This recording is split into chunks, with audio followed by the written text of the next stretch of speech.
Everyone. അപ്പോൾ നമ്മുടെ first sem MCOMലെ ബിസിനസ് എൻവിറോൺമെൻറ്റ് ആൻഡ് പോളിസിയിലെ ഇമ്പോർട്ടൻ്റ് ആയിട്ട് റിപ്പീറ്റഡ് ആയിട്ട് വരുന്ന ക്വസ്റ്റ്യൻസും ആൻസേഴ്സാണ് നമ്മൾ ഡിസ്കസ് ചെയ്യുന്നുണ്ടായിരുന്നത്. ഓൾറെഡി കുറച്ച് ക്വസ്റ്റ്യൻസ് ആദ്യം ചെയ്തിട്ടുണ്ട്, അത് കാണാത്തവരുണ്ടെങ്കിൽ കണ്ടു നോക്കുക കേട്ടോ. അപ്പോൾ നമ്മൾ ഇനി പറയാനായിട്ട് പോണത് essay ക്വസ്റ്റ്യൻസ് ആണ്. 5 മാർക്ക് ക്വസ്റ്റ്യൻസും ആൻസേഴ്സാണ് ഡിസ്കസ് ചെയ്യാൻ പോണത്. അപ്പോൾ നമുക്ക് സ്റ്റാർട്ട് ചെയ്യാം. ഫസ്റ്റ് ക്വസ്റ്റ്യൻ എന്താ? Explain and discuss the provisions of RTI act, right to information ആക്ടിൻ്റെ പ്രൊവിഷൻസ് ഡിസ്കസ് ചെയ്യാനും എക്സ്പ്ലെയിൻ ചെയ്യാനായിട്ടാണ് പറഞ്ഞിട്ടുള്ളത്. അപ്പോൾ എന്തൊക്കെ പ്രൊവിഷൻസ് ആണ് RTI ആക്ടിനുള്ളത്? ഫസ്റ്റ് പ്രൊവിഷൻ എന്ന് പറയുന്നത് എല്ലാ പബ്ലിക് അതോറിറ്റിയും എന്ത് പ്രൊവൈഡ് ചെയ്യണം? സിറ്റിസണിന് റൈറ്റ് ടു ഇൻഫോർമേഷൻ പ്രൊവൈഡ് ചെയ്യണം വിത്തിൻ എ പ്രിസ്ക്രൈബ്ഡ് ടൈം ലിമിറ്റിനുള്ളിൽ. ഒരു ടൈം ലിമിറ്റിനുള്ളിൽ സിറ്റിസൺ ആവശ്യമായിട്ടുള്ള ഇൻഫോർമേഷൻ എന്ത് ചെയ്യുക? പ്രൊവൈഡ് ചെയ്യുക എന്നുള്ളതാണ് ഫസ്റ്റത്തെ പ്രൊവിഷൻ. എല്ലാ പബ്ലിക് അതോറിറ്റിയും പ്രൊവൈഡ് ചെയ്യുക എന്നുള്ളതാണ് ഫസ്റ്റത്തെ പ്രൊവിഷനായിട്ട് പറയുന്നത്. പിന്നെ പബ്ലിക് അതോറിറ്റി എന്ന് നമ്മൾ പറഞ്ഞു. അപ്പോൾ പബ്ലിക് അതോറിറ്റിയിൽ വരുന്നത് ആരൊക്കെയാണെന്നും ആക്റ്റിൽ കൃത്യമായിട്ട് പറയുന്നുണ്ട്. ആരൊക്കെയാണ്? പ്രസിഡൻറ്റിൻ്റെ office, vice president, prime minister, chief justice of India, parliament, state legislature, supreme court, high court, constitutional bodies such as CAG, election commission etcetera. ഇതൊക്കെയാണ് പബ്ലിക് അതോറിറ്റീസ് വരുന്നത് കേട്ടോ. അപ്പോൾ ഇവരൊക്കെ റെസ്പോൺസിബിൾ ആണ് എന്തിനു വേണ്ടിയിട്ട്? ഇൻഫോർമേഷൻ സിറ്റിസന് പ്രൊവൈഡ് ചെയ്യാനായിട്ട്. അതുപോലെ തന്നെ പബ്ലിക് അതോറിറ്റീസിൽ കുറച്ച് ഡിപ്പാർട്ട്മെൻറ്റ്സും ഇൻക്ലൂഡഡ് ആണ്. ഏതൊക്കെ ഡിപ്പാർട്ട്മെൻ്റ് ആണ്? എല്ലാ ഡിപ്പാർട്ട്മെൻറ്റ്സ്, മിനിസ്ട്രീസ്, അതുപോലെ തന്നെ public sector undertakings, agencies of central, state and local governments, ഇതൊക്കെയും എന്തിൽ വരുന്നുണ്ട്? പബ്ലിക് അതോറിറ്റിയിൽ ഇൻക്ലൂഡഡ് ആണെന്നാണ് പറയുന്നത്. അതുപോലെ തന്നെ പബ്ലിക് അതോറിറ്റി എന്ത് ക്രിയേറ്റ് ചെയ്യണം? ഒരു separate office, PIO, public information officer എന്ന് പറഞ്ഞിട്ടുള്ള ഒരു സെപ്പറേറ്റ് ഓഫീസ് കൂടി മാൻഡേറ്ററി ആയിട്ട് എന്ത് ചെയ്യേണ്ടതായിട്ടുണ്ട്? പബ്ലിക് അതോറിറ്റി ക്രിയേറ്റ് ചെയ്യണം. അവരുടെ ഒബ്ജക്റ്റീവ് എന്ന് പറയുന്നത് ഇൻഫോർമേഷൻ ഒരു 30 ഡേയ്സ്, ഈ പ്രിസ്ക്രൈബ്ഡ് ടൈം ലിമിറ്റ് എന്ന് പറയുന്നത് 30 ഡേയ്സ് ആണ്. ആ 30 ഡേയ്സിനുള്ളിൽ എന്ത് പ്രൊവൈഡ് ചെയ്യുക? ഇൻഫോർമേഷൻ പ്രൊവൈഡ് ചെയ്യുക. ഇനിയിപ്പോൾ ലൈഫും പേഴ്സണൽ ലിബർട്ടി റിലേറ്റഡ് കാര്യങ്ങളാണെന്നുണ്ടെങ്കിൽ ആ ഇൻഫോർമേഷൻ വിത്തിൻ 48 ഹവേഴ്സും എന്ത് ചെയ്യണം? പ്രൊവൈഡ് ചെയ്യണം. അപ്പോൾ ലൈഫും ലിബർട്ടിയും റിലേറ്റഡ് അല്ലാത്തതാണെങ്കിൽ എത്ര ഡേയ്സാ? 30 ഡേയ്സിനുള്ളിലും. ലൈഫും അതുപോലെ തന്നെ ലിബർട്ടി ബേസ്ഡ് കാര്യങ്ങളാണെങ്കിൽ 48 ഹവേഴ്സിനുള്ളിൽ ഇൻഫോർമേഷൻ പ്രൊവൈഡ് ചെയ്യേണ്ടതായിട്ടുണ്ട്. അതിന് വേണ്ടിയിട്ടുള്ള ഓഫീസ്, ആ ഒരു ഒബ്ജക്റ്റീവിനുള്ള ഓഫീസാണ് പബ്ലിക് അതോറിറ്റി ക്രിയേറ്റ് ചെയ്യേണ്ട പബ്ലിക് ഇൻഫോർമേഷൻ ഓഫീസർ എന്നുള്ള ആ ഒരു ഓഫീസ്, സെപ്പറേറ്റ് ഓഫീസ് എന്ന് പറയുന്നത്. ഇനി സിറ്റിസൺ എന്തല്ല, ആ ഒരു കിട്ടിയിട്ടുള്ള ഇൻഫോർമേഷൻ അല്ലെങ്കിൽ അതിലെ കണ്ടൻറ്റ് സബ്ജക്റ്റ് മാറ്ററിനോട് സാറ്റിസ്ഫൈഡ് അല്ല, അല്ലെങ്കിൽ അവർക്ക് ഈ ഒരു 30 ഡേയ്സ് എന്നുള്ള ടൈം ലിമിറ്റിനുള്ളിൽ എന്ത് കിട്ടിയിട്ടില്ല? ഇൻഫോർമേഷൻ കിട്ടിയിട്ടില്ല എന്നുണ്ടെങ്കിൽ അവർക്ക് എന്ത് ചെയ്യാം? ഒരു അപ്പീൽ ചെയ്യാം, ഫയൽ ചെയ്യാം, കംപ്ലൈൻറ്റ് ഫയൽ ചെയ്യാം.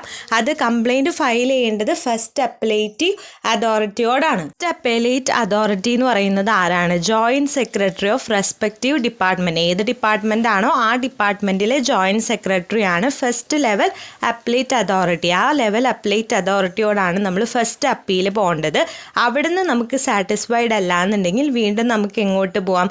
സെക്കൻഡ് അപ്പലേറ്റ് അതോറിറ്റി, അതായത് ആരാണ്? സെൻട്രൽ ഇൻഫോർമേഷൻ കമ്മിറ്റി അല്ലെങ്കിൽ സ്റ്റേറ്റ് ഇൻഫോർമേഷൻ കമ്മിറ്റിയിൽ നമുക്ക് അപ്പീൽ കൊടുക്കാം. എങ്ങനെയാണെങ്കിൽ നമ്മൾ സിറ്റിസൺ ആണ്, നമുക്ക് ആ ഇൻഫോർമേഷൻ സാറ്റിസ്ഫൈഡ് അല്ല, അല്ലെങ്കിൽ 30 ഡേയ്സിൽ നമുക്ക് ആ ഇൻഫോർമേഷൻ കിട്ടിയിട്ടില്ല എന്നുണ്ടെങ്കിൽ നമുക്ക് ഇങ്ങനെ എന്തിന് പോവാം? അപ്പീൽ കൊടുക്കാനായിട്ട് പോവാം.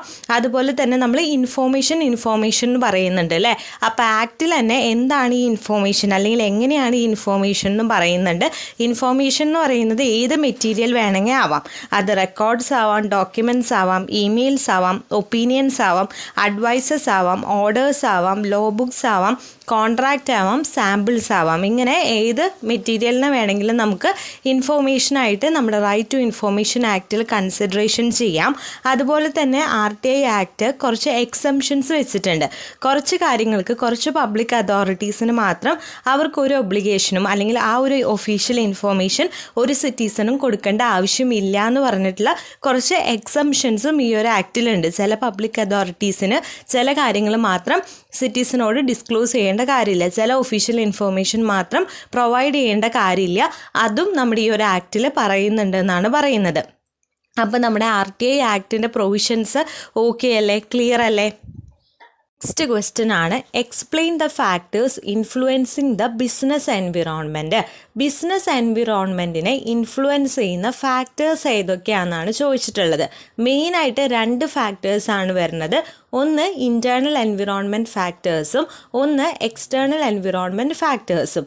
ഈ 2 ഫാക്ടേഴ്സാണ് മെയിനായിട്ട് നമ്മുടെ ബിസിനസ് എൻവിറോൺമെൻറ്റിനെ ഇൻഫ്ലുവൻസ് ചെയ്യുന്നത്. അതിൽ ഇൻറ്റേർണൽ എൻവിറോൺമെൻറ്റ് ഫാക്ടേഴ്സിൽ തന്നെ ഒരു 10ഓളം ഫാക്ടേഴ്സ് വരുന്നുണ്ട്. ഏതൊക്കെയാണ്? Vision, mission, objectives. അതായത് നമ്മുടെ ഒരു ബിസിനസ് ആണെങ്കിൽ അതിൻ്റെ വിഷനും മിഷനും ഒക്കെ ആ ഒരു ബിസിനസ്സിനെ അല്ലെങ്കിൽ ആ ഒരു എൻവിറോൺമെൻറ്റിനെ ഇൻഫ്ലുവൻസ് ചെയ്യും അല്ലേ. അതുപോലെ തന്നെ നമ്മുടെ വാല്യൂസ് എന്ത് ചെയ്യുന്നുണ്ട്? ഇൻഫ്ലുവൻസ് ചെയ്യുന്നുണ്ട്. മാനേജ്മെൻറ്റ് സ്ട്രക്ചറും നേച്ചറും എന്ത് ചെയ്യുന്നുണ്ട്? ഇൻഫ്ലുവൻസ് ചെയ്യുന്നുണ്ട്. ഇൻഹൗസ് അതോറിറ്റലൈസേഷൻ, അതുപോലെ തന്നെ ഹ്യൂമൻ റിസോഴ്സസ്, എംപ്ലോയീസ് എന്ത് ചെയ്യുന്നുണ്ട്? നമ്മുടെ ബിസിനസ് എൻവിറോൺമെൻറ്റിനെ ഇൻഫ്ലുവൻസ് ചെയ്യുന്നുണ്ട്. ഓണേഴ്സ്, ബോർഡ് ഓഫ് ഡയറക്ടേഴ്സ്, കമ്പനിയുടെ ഇമേജും ബ്രാൻഡ് ഇക്വിറ്റിയും. നല്ല ഇമേജ് ആണെങ്കിൽ അത് നല്ല രീതിയിൽ ഇൻഫ്ലുവൻസ് ചെയ്യും അല്ലേ. പൊട്ട ഇമേജ് ആണെങ്കിൽ അത് ആ ഒരു രീതിയിലാണ് ഇൻഫ്ലുവൻസ് ചെയ്യുക. അതുപോലെ research and development, technological factors, ഇതൊക്കെയാണ് നമ്മുടെ ഇൻറ്റേർണൽ ആയിട്ടുള്ള എൻവിറോൺമെൻറ്റ് ഫാക്ടേഴ്സ് ആയിട്ട് പറയുന്നത്. ഇനി എക്സ്റ്റേർണൽ എൻവിറോൺമെൻറ്റ് ഫാക്ടേഴ്സിലേക്ക് വരുമ്പോൾ വീണ്ടും ഈ ഒരു എക്സ്റ്റേർണൽ എൻവിറോൺമെൻറ്റ് ഫാക്ടേഴ്സിനെ 2ആയിട്ട് തിരിക്കുന്നുണ്ട്. ഒന്ന് മൈക്രോ എൻവിറോൺമെൻറ്റ്, അതായത് ചെറിയ ചെറിയ എക്സ്റ്റേർണൽ ഫാക്ടേഴ്സും, പിന്നെ വരുന്നത് മാക്രോ എൻവിറോൺമെൻ്റ് ആണ്.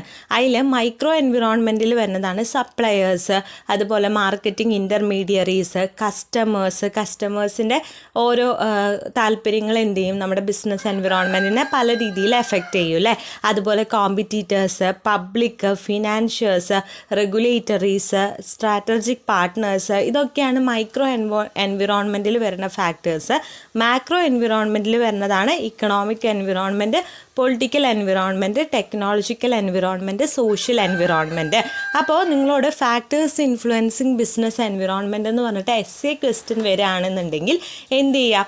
ആദ്യം തന്നെ ഈ പോയിൻറ്റ്സ് ക്ലിയർ ആയിട്ട് നോട്ട് ചെയ്യുക. പിന്നെ ഈ പോയിൻറ്റ്സിൻ്റെ നിങ്ങളുടേതായിട്ടുള്ള രീതിയിലൊരു എക്സ്പ്ലനേഷൻ കൊടുക്കുക. ഇനി 5 മാർക്ക് essay അല്ലാണ്ട് 3 മാർക്കിനോ അല്ലെങ്കിൽ 2 മാർക്കിനോ ചോദിക്കണമെന്ന് വെച്ചാൽ ജസ്റ്റ് ഇതിൻ്റെ നെയിംസ് മാത്രം, പോയിൻറ്റ്സ് മാത്രം പ്രൊവൈഡ് ചെയ്താൽ മതി. essay ആയിട്ടാണ് ചോദിക്കണമെന്നുണ്ടെങ്കിൽ പോയിൻറ്റ്സ് നോട്ട് ഔട്ട് ചെയ്തിട്ട് അതിന് കുറച്ച് എന്ത് ചെയ്യുക? എക്സ്പ്ലനേഷൻ കൊടുക്കുക. അതുപോലെ തന്നെ 2 ഫാക്ടേഴ്സ് ഇൻറ്റേർണൽ വരുന്നുണ്ട്, എക്സ്റ്റേർണൽ വരുന്നുണ്ട്. ഇൻറ്റേർണലിൽ വരുന്ന പോയിൻറ്റ്സും എക്സ്റ്റേർണൽ മൈക്രോയും മാക്രോയും വരുന്നുണ്ട്. അതിൽ വരുന്ന പോയിൻറ്റ്സും ക്ലിയർ ആയിട്ട് നോട്ട് ചെയ്ത് വെക്കുക കേട്ടോ. അപ്പോൾ ജസ്റ്റ് എന്ത് ചെയ്യുക? ഒന്ന് വായിച്ചു നോക്കുക. നിങ്ങളുടെ ടെക്സ്റ്റിലും അല്ലെങ്കിൽ സ്റ്റഡി നോട്ടിലൊക്കെ ഇതിൻ്റെ നോട്ട്സ് ഉണ്ട്. അപ്പോൾ അത് ജസ്റ്റ് ഒന്ന് നോക്കി നോക്കുക. പോയിൻറ്റ്സ് ക്ലിയർ ആയിട്ട് തന്നെ എന്ത് ചെയ്യുക? പഠിച്ചു വയ്ക്കുക. പോയിൻറ്റ്സ് എഴുതിയാൽ തന്നെ അവിടെ മാർക്ക് സ്കോർ ചെയ്യാനായിട്ട് പറ്റും കേട്ടോ. അപ്പോൾ ഈ 2 ക്വസ്റ്റ്യൻസ് ആണ് മെയിനായിട്ട് വരുന്ന ക്വസ്റ്റ്യൻസ്, നോട്ട് ചെയ്ത് പോകേണ്ട ക്വസ്റ്റ്യൻസ്. ഇനി ബാക്കി കുറച്ച് ക്വസ്റ്റ്യൻസ് ഉണ്ട്, അത് നമുക്ക് നെക്സ്റ്റ് വീഡിയോയിൽ നോക്കാം. അപ്പോൾ ഇത്രയും പറഞ്ഞത് ഓക്കെ ആയി, ക്ലിയർ ആയി എന്ന് വിചാരിക്കുന്നു. വീഡിയോ യൂസ്ഫുൾ ആയി എന്ന് വിചാരിക്കുന്നു. വീഡിയോ യൂസ്ഫുൾ ആയിട്ട് ഇനി ഇതുപോലത്തെ ഇമ്പോർട്ടൻറ്റ് വീഡിയോസ് കിട്ടണമെന്നുണ്ടെങ്കിൽ നമ്മുടെ ചാനൽ ഇതൊരു സബ്സ്ക്രൈബ് ചെയ്തിട്ടില്ല എന്നുണ്ടെങ്കിൽ ജസ്റ്റ് ഒന്ന് സബ്സ്ക്രൈബ് ചെയ്തേക്കാം.